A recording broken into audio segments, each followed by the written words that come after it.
সাহাবা ইকরাম রাদিয়াল্লাহু তাআলা আনহুদের ঈমানকে মানদণ্ড হিসেবে আমরা গ্রহণ করিনি।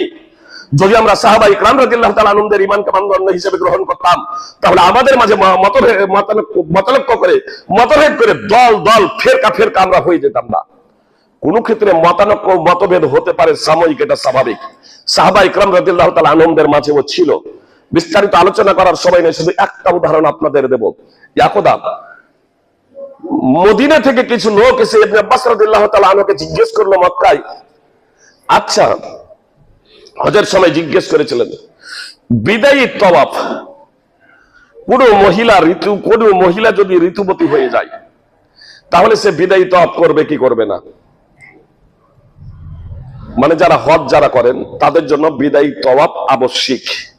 মুহাম্মদ সাল্লাল্লাহু আলাইহি ওয়াসাল্লাম বলেছেন যে কেউ যাতে বিদায়ী তওয়াফ না করে মক্কা ত্যাগ না করে, শেষ তওয়াফ না করে, মানে মক্কা ত্যাগ করার আগে যে তওয়াফটা করতে হয় কাবার চত্বরে, সেই তওয়াফটাকে বিদায়ী তওয়াফ বলে।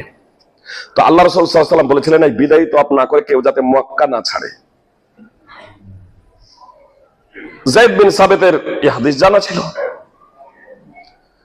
আব্দুল্লাহ ইবনে আব্বাস রাদিয়াল্লাহু তাআলা আনহুকে কিছু মদিনার লোক জিজ্ঞেস করলো যে কোন মহিলা বিদায়ী তওয়াফ করার আগে যদি ঋতুবতী হয়ে যায়, তার পিরিয়ড চলে আসে, মাসিক হয়ে যায়, তাহলে তার করণীয় কি?